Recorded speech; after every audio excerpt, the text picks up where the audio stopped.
سبيل الدموع سبيل مريح تنهدى يا صاحي كي تستريح وبث.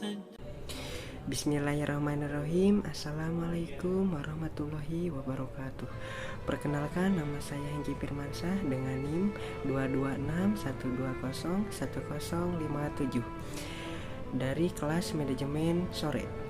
Dalam pembuatan video ini adalah untuk memenuhi salah satu tugas mata kuliah, yaitu Pendidikan Agama Islam dengan dosen pengampu Bapak Muhammad Rifat MPD. Di sini saya akan menerangkan hadis Arba'in Nawawi. Hadis Arba'in Nawawi atau Arba'in Nawawiyah merupakan kitab yang memuat 42 hadis pilihan yang disusun oleh Imam Nawawi. Arba'in berarti 40, namun sebenarnya terdapat 42 hadis yang termuat dalam kitab ini. Kitab ini bersama dengan kitab Riyadhus Shalihin dianggap sebagai karya Imam Nawawi yang paling terkenal di seluruh muslim di seluruh dunia. Kitab ini menjadi favorit di kalangan santri untuk memulai menghafal hadis-hadis Nabi sebelum beralih ke kitab-kitab yang lebih besar. Dari 42 hadis, di sini saya akan menerangkan satu hadis, yaitu hadis yang ke-23 yang berisi keutamaan bersuci, sholat, sedekah, sabar, dan sahibul Al-Quran. Hadis Arba'in ke-23.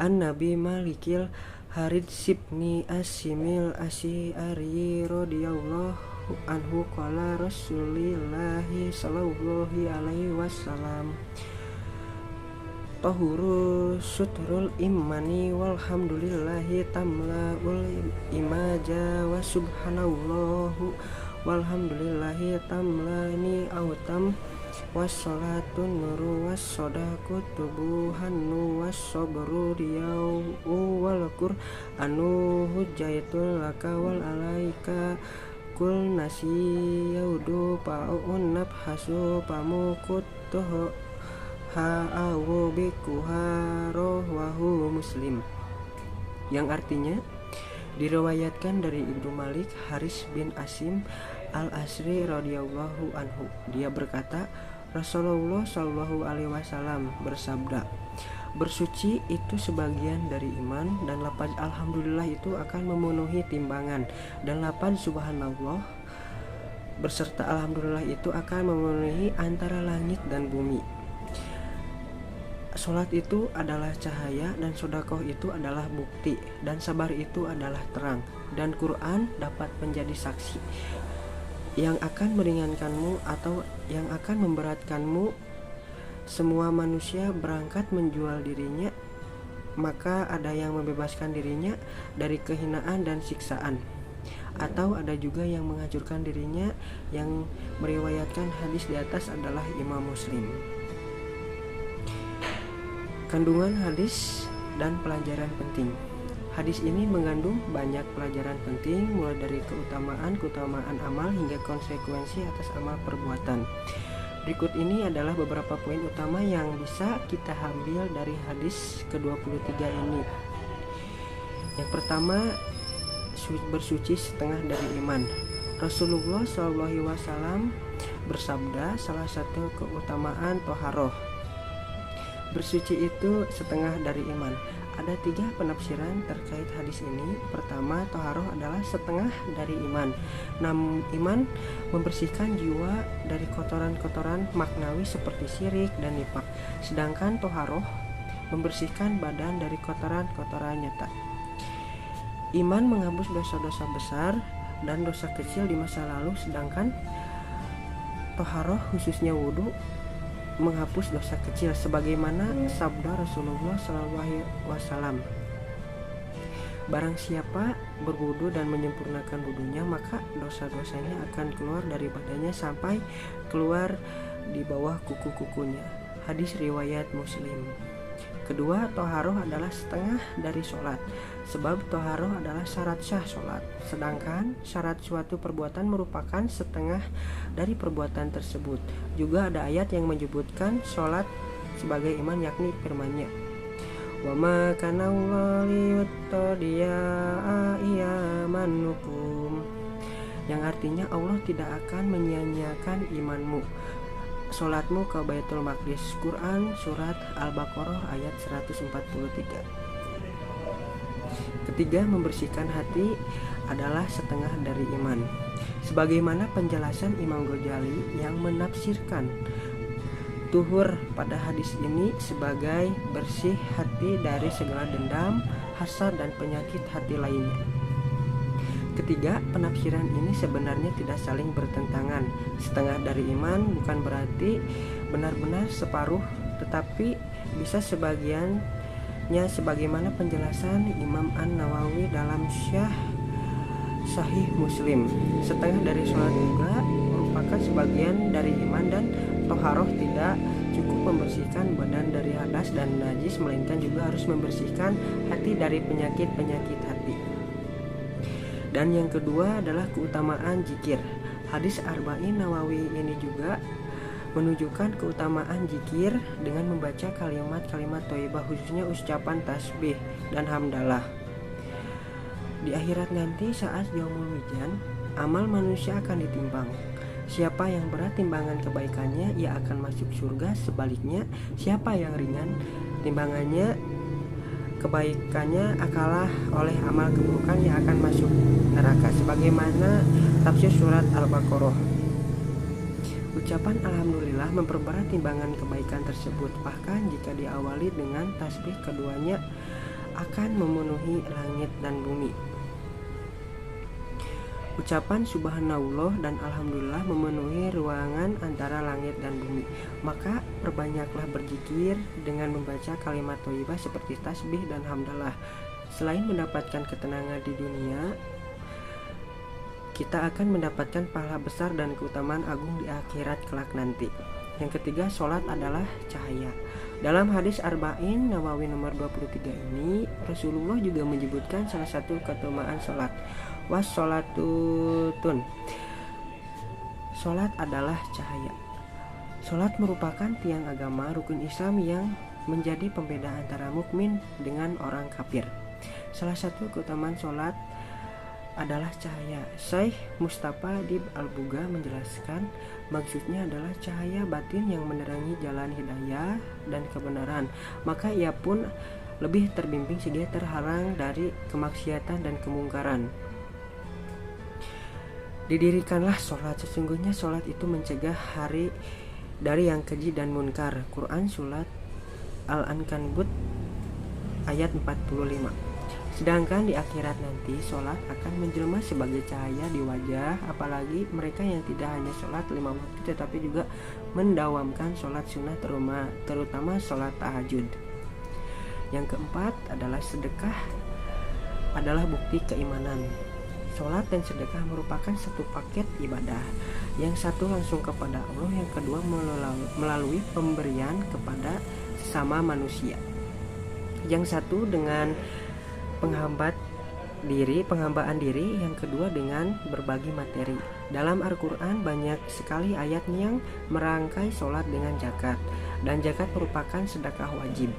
Rasulullah menyebutkan salah satu keutamaan sedekah dalam hadis Arba'in yang ke-23 ini adalah waswadotakokunturhan, sedekah adalah bukti nyata, yakni bukti nyata atas keimanan.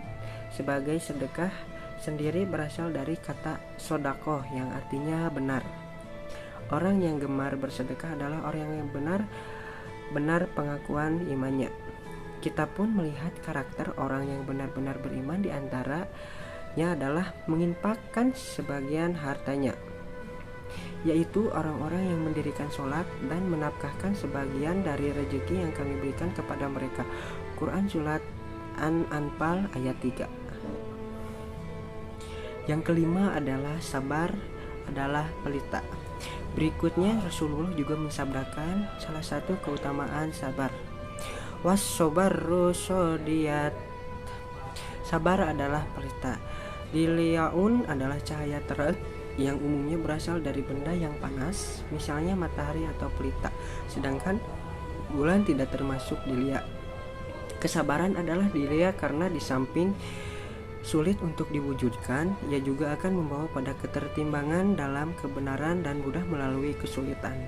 Tidaklah seorang bisa berada dalam ketaatan dan menjauhi kemaksiatan kecuali dengan kesabaran. Demikian pula tidaklah seseorang bisa melewati musibah dengan baik kecuali dengan kesabaran. Dan sesungguhnya akan kami berikan cobaan kepadamu dengan sedikit ketakutan, kelaparan, kekurangan harta, dan buah-buahan. Dan berikanlah berita gembira kepada orang-orang yang sabar, yaitu orang-orang yang apabila ditimpa musibah mereka mengucapkan innalillahi wa innalillahi rojiun. Quran Surat Al-Baqarah ayat 155 sampai 155-6. Bahkan dengan sabar seseorang akan mendapatkan kebersamaan Allah atau ma'iyatullah dan pahala tanpa batas. Yang keenam, Al-Quran adalah hujah.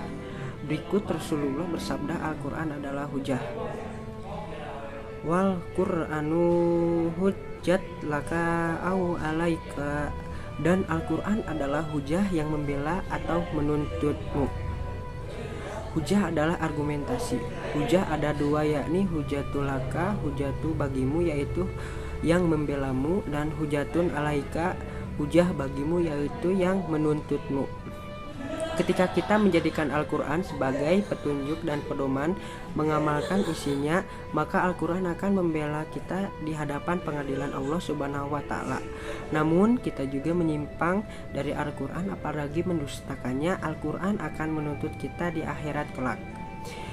Yang ketujuh, perbuatan yang memerdekakan diri. Rasulullah SAW kemudian menutup sabdanya pada hadis Arba'in Nawawi yang ke-23 ini dengan menjelaskan hakikat perbuatan manusia, bahwa meskipun semua manusia berusaha dalam kehidupannya, namun ada usaha dan perbuatan yang memerdekakan dan ada yang membinasakan diri. Kulu nasi yagdu pabani nafsanu wamu pamutitukum auhamuku. Semua orang berusaha, ia dipertaruhkan dirinya, maka ada yang untung dan ada yang merugi. Ada manusia yang mengisi pagi hingga malamnya dalam ketaatan, amal-amal itulah yang akan membebaskannya dari kehinaan di dunia dan kesengsaraan di akhirat. Di antaranya adalah amal-amal yang keutamaannya telah Rasulullah jelaskan, yakni bersuci, berzikir, sholat, sedekah, sabar, dan menjadikan Al-Quran sebagai pedoman. Yang kedelapan, perbuatan yang membinasakan diri. Kebalikannya, mubikuha adalah membinasakan diri, yaitu membinasakan diri dengan siksa di akhirat nanti. Ini adalah perbuatan-perbuatan yang berkebalikan dari poin sebelumnya. Kedurhakaan, enggan bersuci, lalai meninggalkan sholat, bakhil, suka marah, hingga mendustakan Al-Quran. Imam An-Nawawi menjelaskan bagian akhir hadis ini dengan singkat dan padat. Kulu nasi yagadu pabani nafsahu pamunikuha auhamu bikuh. Maknanya adalah setiap orang berusaha sendiri-sendiri. Oleh karena itu di antara mereka ada yang menjual, mengabdikan dirinya kepada Allah dengan menaatinya sehingga ia pun dibebaskannya dari azab neraka. Sebaliknya di antara mereka ada yang menjual, mengabdikan diri kepada setan dan hawa nafsu sehingga ia pun akan dibinasakan. Tulis Imam An-Nawawi dalam Sahih Muslim. Sekian uraian tentang hadis arba'in yang saya pilih, yaitu hadis arba'in yang ke-23. Mohon maaf bila ada kesalahan. Wabillahi taufiq wal hidayah. Wassalamualaikum warahmatullahi wabarakatuh.